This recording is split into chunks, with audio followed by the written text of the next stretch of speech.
हमें ये जान लेना है कि जब हम बातों को देखते हैं और उसका न्याय करते हैं तो हम जो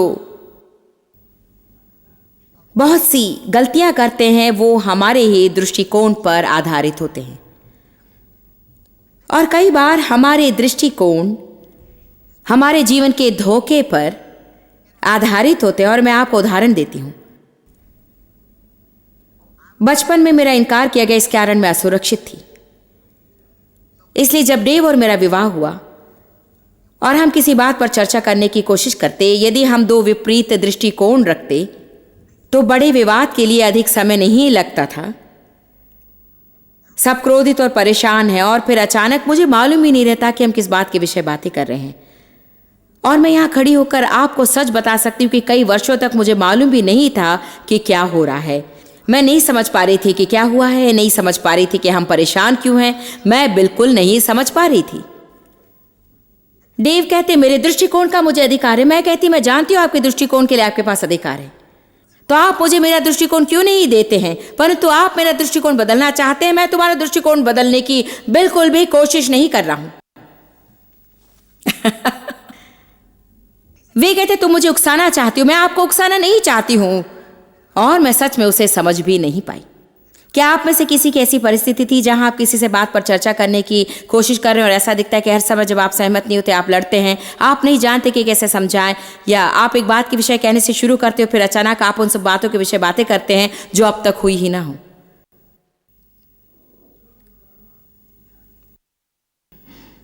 मैंने तिरस्कार की जड़ के विषय में सिखाने के लिए एक श्रृंखला शुरू करने की कोशिश की। परमेश्वर तिरस्कार के विषय मुझसे व्यवहार कर रहा था।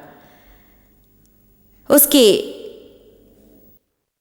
बीच में परमेश्वर ने मुझ पर प्रकट किया कि जब मेरे जीवन में तिरस्कार की जड़ है, मैं अपने जीवन में धोखे के साथ में उन दृष्टिकोण में से होकर गई। देखिए, यदि आप धोखा खाए हैं तो यह आपके दृष्टिकोण पर असर डालेगा। आप सोचे कि कोई आपको पसंद नहीं करता है, जबकि सच में ऐसी कोई बात नहीं, क्योंकि आप इतने असुरक्षित हो सकते हैं। यदि आप वो सब पीठ थपथपाना और हम आपसे प्रेम करते हैं और आप सुंदर ये सब प्रार्थना करें तो आप सोचते हैं वे मुझे पसंद नहीं करते। मेरे सेवकाई की एक लड़की ने लोगों से कहा, जानते हैं आप जानते हैं जॉयस मुझे पसंद नहीं करती। मुझे ऐसा महसूस होता है जब कभी मैं उनके पास आती हूं तो मैं अस्वीकृति महसूस करती हूं। मैं अस्वीकृति नहीं रख सकती। आप क्यों सोचती कि वो आपको पसंद नहीं करती? देखिए, मैं उनके साथ साथ चलती हूं और मुझसे बात नहीं करती। मैंने उसे देखा ही नहीं था, सच में नहीं देखा था। मैंने परमेश्वर से कहा, क्यों तूने मेरा ध्यान उसकी ओर न जाने दिया? यदि वो यही चाहती है तो मेरा ध्यान उसकी ओर जाने दे ताकि मैं उसकी ओर ध्यान दे सकूं। जानते हैं प्रभु ने क्या कहा? उसे ये नहीं चाहिए। वो तुम्हारा ध्यान इसलिए नहीं चाहती है क्योंकि उसकी कोई समस्या है जिससे मैं निपटने की कोशिश कर रहा हूं, और यदि जो वो चाहती है मैं उसे वही देता रहूं तो उसके जीवन में घावों के सिवा और कुछ नहीं होगा। इसलिए यहां परमेश्वर मुझे उस स्त्री की ओर देखने से भी रोक रहा था ताकि मैं उसकी ओर ध्यान न दे सकूं। उसने सोचा कि मैं उसे पसंद नहीं करती, और सच तो यह है कि परमेश्वर उसे उस समस्या से छुड़ाने की कोशिश कर रहा था जो उसे जीवन भर दर्द देता रहा है। सुनिए, आज यहां कोई शोर अवश्य करे।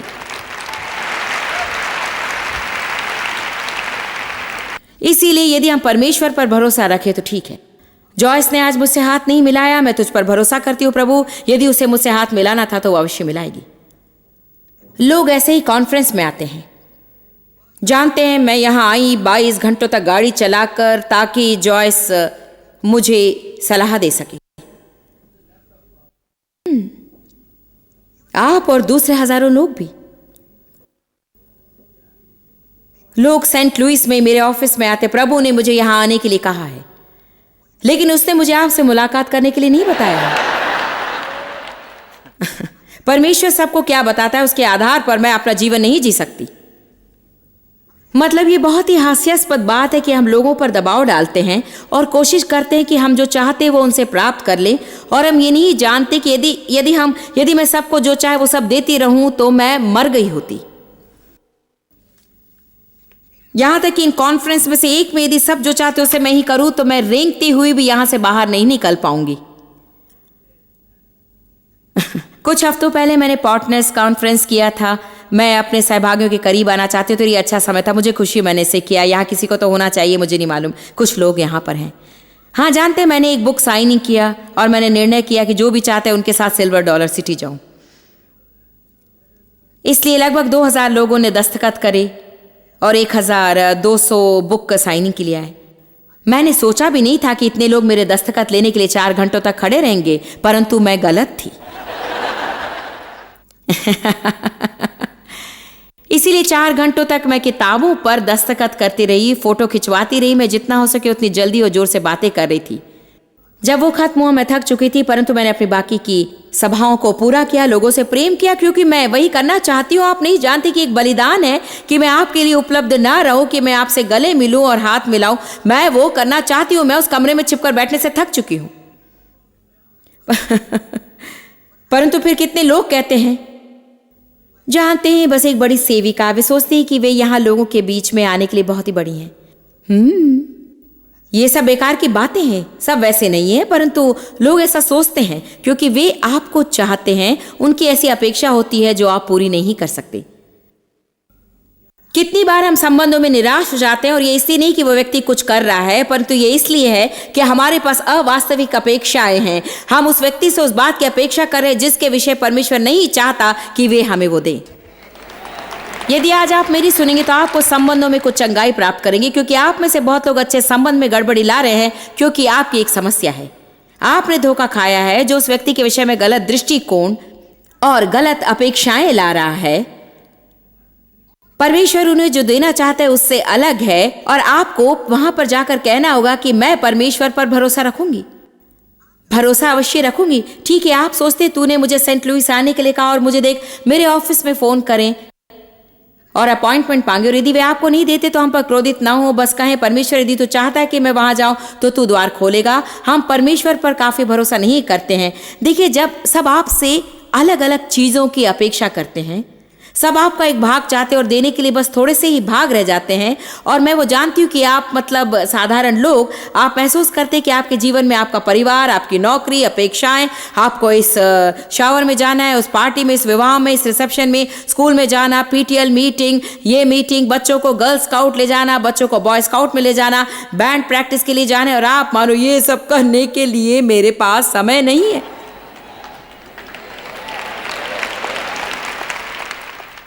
ये आपको पागल कर देगा। तो हमें क्या करना चाहिए, बोलिए। आपको हर एक मनुष्य को खुश करने की कोशिश बंद करनी होगी, और आपको यह जानना होगा कि चाहे आप कुछ भी क्यों न करें, हर एक व्यक्ति आपसे हमेशा संतुष्ट नहीं रहेगा। और आपको जानना होगा कि आपकी सीमाएं हैं, हम सबकी सीमाएं हैं। परमेश्वर सीमित नहीं है, परंतु हम सीमित हैं। हमें जान लेना होगा कि हमारी सीमाएं कहाँ पर है, और अच्छा है आप उसे पर जोर न लगाएं, क्योंकि यदि आप ऐसा करते तो आप खुद को बीमार कर देंगे और आप दुखी होंगे, और जब आप दुखी होते तो आप किसी और को दुखी कर देंगे। बहुत ही अच्छा प्रचार है जॉयस, धन्यवाद।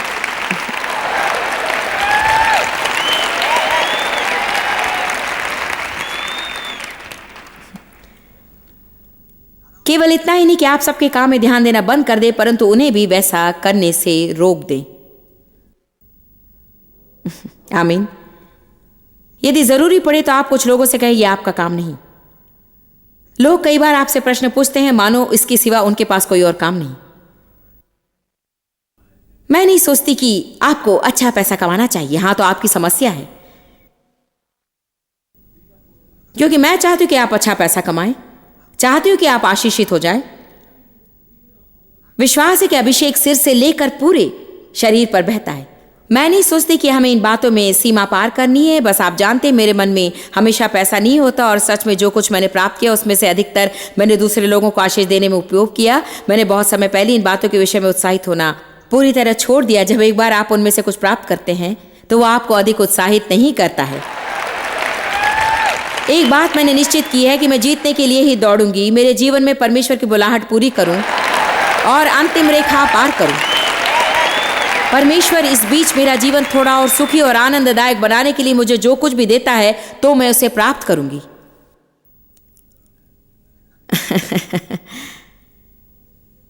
जानते हैं, कुछ बातें हमें लोगों से मांगनी नहीं चाहिए, आपको जाकर खरीदना चाहिए। मेरा यहां उद्देश्य क्या है? मैं ये क्यों पूछ रही हूं? क्योंकि मैं जानना चाहती हूं। क्यों जानना चाहती? ताकि आप एक दृष्टिकोण रख सकें जिसकी शुरू में आपको जरूरत नहीं है। मैं वहां ऊपर के कतार के सब लोगों को देख सकती हूं। आप यहां पास में नीचे बैठने से घबराते हैं ना? मैं मजाक कर रही हूं। मैं नहीं चाहती, मैं उस कहानी को नहीं भूलना चाहती जब डेव और मैं निभा नहीं पाते थे। प्रिय, आज आप सही समय पर आ गए। आपने सोचा कि इन बातों से पीछा छुड़ाने के लिए आप मेरे साथ काफी समय से रह रहे हैं।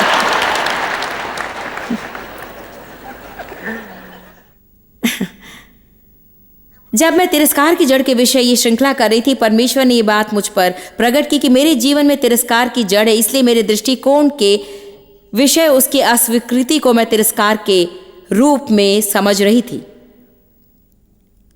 मुझे सीखना पड़ा कि कैसे मैं अपने दृष्टिकोण को दूर करूं। डेव मुझसे प्रेम करते हैं, परंतु हमेशा मेरे हर दृष्टिकोण को पसंद नहीं करते। मेरे साथ सहमत होते हैं, परंतु मेरे हर दृष्टिकोण के साथ नहीं। और यदि मैं सुरक्षितता महसूस करने के लिए उनसे ये मेरे लिए करवाने की कोशिश करूं, तो वो नियंत्रण में हैं और उकसाए गए हैं। फिर वो मेरा इनकार करना शुरू करते हैं क्योंकि वो महसूस करते हैं कि उनके पास कोई आजादी नहीं। आज की शिक्षा को आप किसी साइकियाट्रिस्ट से 1000 रुपए से कम दाम में नहीं प्राप्त कर सकते हैं। आप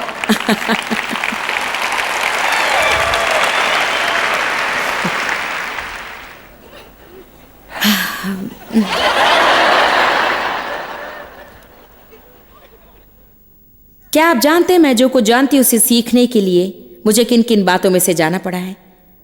क्योंकि मैंने इसे सरलता से नहीं पाया, बड़ी ही मुश्किल से यह प्राप्त हुआ है। मुझे बहुत ही डर से जी रही थी उन सब बेकार की बातों के कारण जिनमें से जा रही थी, और मेरे जीवन में क्या गड़बड़ी है ये जानने की कोशिश कर रही थी। बाहर हमारे टेप टेबल पर परिवर्तित जीवन के रिकॉर्ड उपलब्ध हैं, और मैं जानती कि यदि मैं इसे कर सकती हूं तो आप भी कर सकते हैं, परंतु इसके लिए बहुत सी सच्चाई का सामना करना है।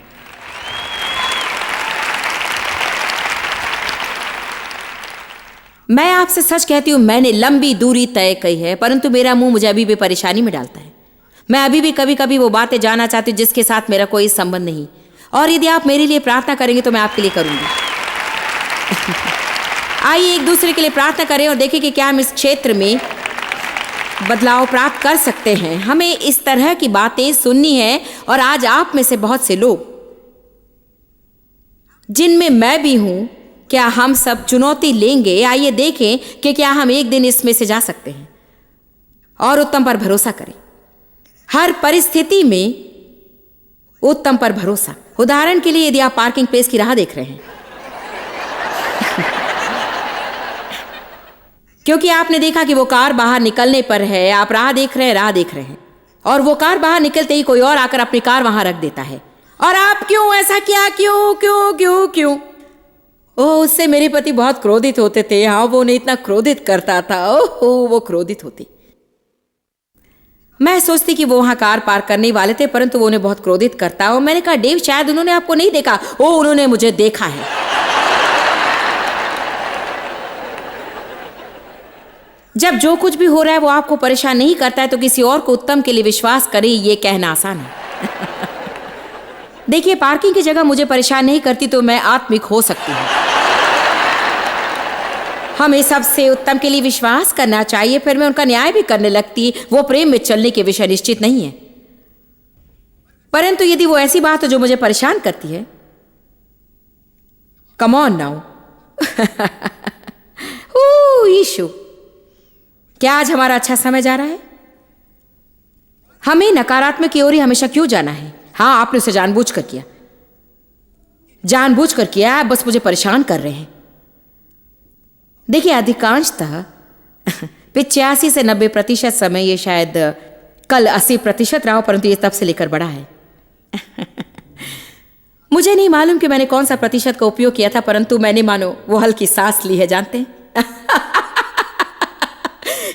क्या आप सोचते हैं कि प्रचारक जो प्रतिशत देते वे क्या कह रहे उसे जानते हैं? आप क्या सोचते कि हम बस बैठकर संख्याओं का अध्ययन करते हैं? हमारा विश्वास है कि हम अगुवाई में हैं।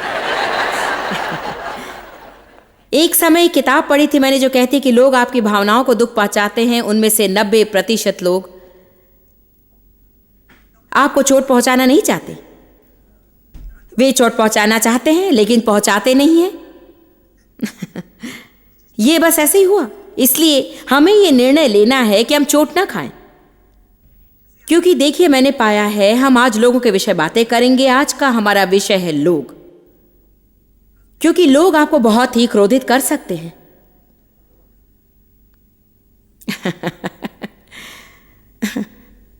परंतु इनमें से बहुत कुछ तो अपेक्षाओं की बात के कारण आता है। मतलब वो हमें बड़ी समस्या देता है। मैंने अपेक्षा की थी कि तुम फोन करोगे, मुझे नहीं मालूम था कि आप ऐसा चाहते थे।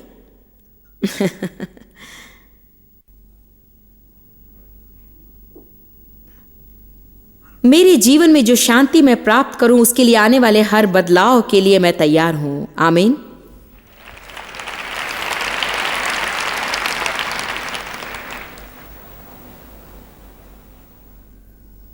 पाप का न्याय करना ग्रहण योग्य है, परंतु व्यक्ति का न्याय करना बिल्कुल नहीं। जानते हैं क्यों? क्योंकि परमेश्वर हमेशा हृदय देखता है। एक बात हम नहीं जानते हैं, हम शायद वो व्यक्ति जो कुछ करता है उसे देखते हैं, परंतु हम उनके उद्देश्य नहीं जानते। बाइबल हमसे प्रतिज्ञा करती है कि वो दिन आएगा जब हृदय की सब गुप्त बातें और सारे गुप्त उद्देश्य प्रकट हो जाएंगे। देखिए 1 कुरिन्थियों अध्याय 4।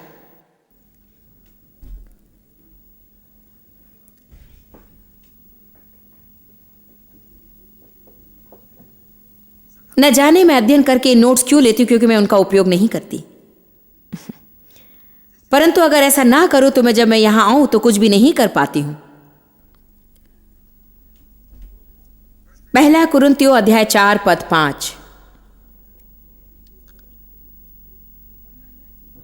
सो जब तक प्रभु न आए समय से पहले किसी बात का न्याय ना करो, क्योंकि वही तो अंधकार की छिपी बातों को ज्योति में दिखाएगा और मनों की मतियों, उद्देश्यों और लक्ष्य को प्रकट करेगा। तब परमेश्वर की ओर से हरेक का न्याय होगा। इसलिए वो समय आ रहा है संतो, जब हर व्यक्ति को वही मिलेगा जिसके वो लायक है। क्या आपने मुझे सुना?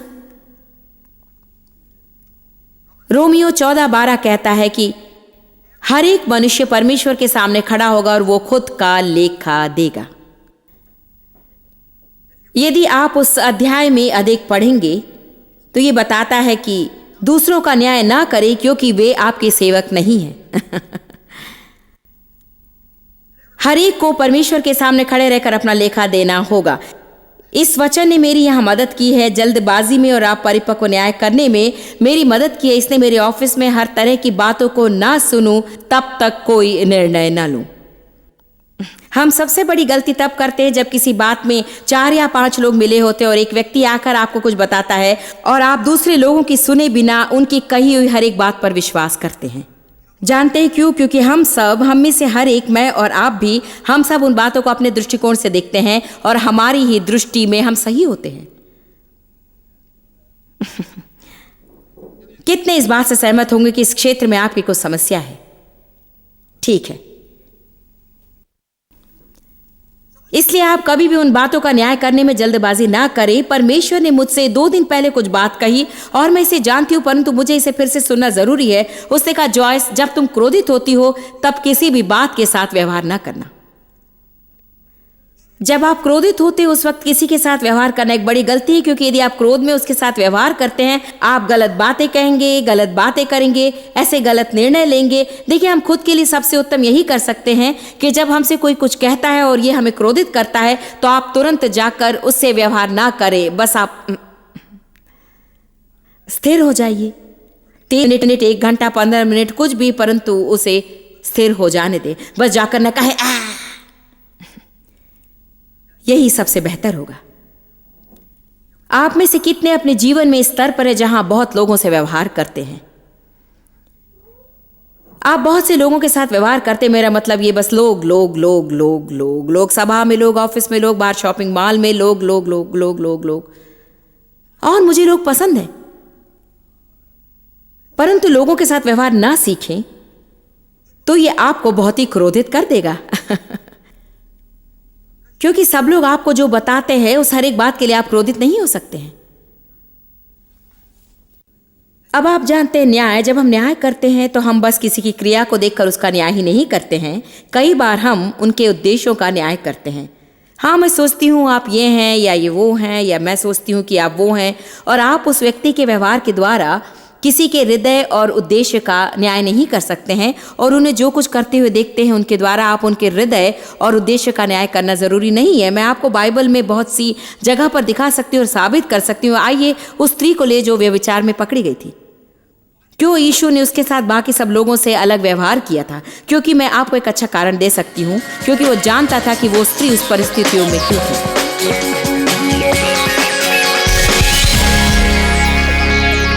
कार्यक्रम में पहले मैंने आपको बताया था कि अपने काम से मतलब रखें, और आपने सोचा होगा कि ये तो सचमुच बड़ा रूखा लगता है कि अपने काम से मतलब रखें। लेकिन क्या आप जानते, बाइबल हमें अपने काम से मतलब रखने को सिखाती है, अपने हाथों को व्यस्त रखने को कहती है, ताकि हम दूसरों के जीवन में दखल ना दें। और मैं आपसे कहना चाहूंगी, अगर आप शांति चाहते हैं और जीवन का आनंद उठाना चाहते हैं तो आपको ये समझना चाहिए कि आपके खुद के जीवन में बहुत से काम है जिनसे आपको निपटना है। और एक बात और, मैं आपकी स्वतंत्रता के लिए प्रार्थना करूंगी और आप मेरे लिए करें, क्योंकि मुझे टांग अड़ाने की आदत है और कभी कभी जो नहीं करना चाहिए वो मैं कर बैठती हूँ। लेकिन प्रभु का धन्यवाद, हालांकि जहाँ होना चाहिए वहाँ मैं नहीं हूँ, लेकिन अवश्य वहाँ नहीं हूँ जहाँ थी। और मैंने इस क्षेत्र में बहुत कुछ सीखा है। मैं सोचती थी कि मुझे सब कुछ जानना है, लेकिन मैंने जाना कि जितना अधिक मैं जानूंगी उतनी कम शांति मेरे जीवन में होगी। तो आज प्रोत्साहन के शब्दों के साथ कि अपने काम से मतलब रखें और वो करे जो बाइबल कहती है, मैं कार्यक्रम को समाप्त करने जा रही हूँ। मुझे आपसे प्रेम है, प्रभु आशीष दे। आप जितना जानते हैं उससे भी अधिक आप हमारे लिए जॉइस मेयर मिनिस्ट्रीज एशिया में महत्वपूर्ण हैं। हम आपकी सराहना करते हैं। आप सौभाग्यों का धन्यवाद देते हैं कि इस संसार भर की सेवकाई को आप सफल कर रहे हैं। एक साथ हम भूखों को भोजन, गरीबों को कपड़े दे रहे हैं और पूरे संसार में सुसमाचार प्रचार कर रहे हैं। हमसे आज ही संपर्क करें या लॉग करें jmmindia.org। अपने प्रार्थना निवेदन भेजें, हमारे स्रोत के विषय जानें, जॉइस की सभाओं के विषय जानें, और जैसे हम पूरे संसार में मसीह के प्रेम को बांटते हैं तो आप हमारे साथ सहभागी हो जाएं।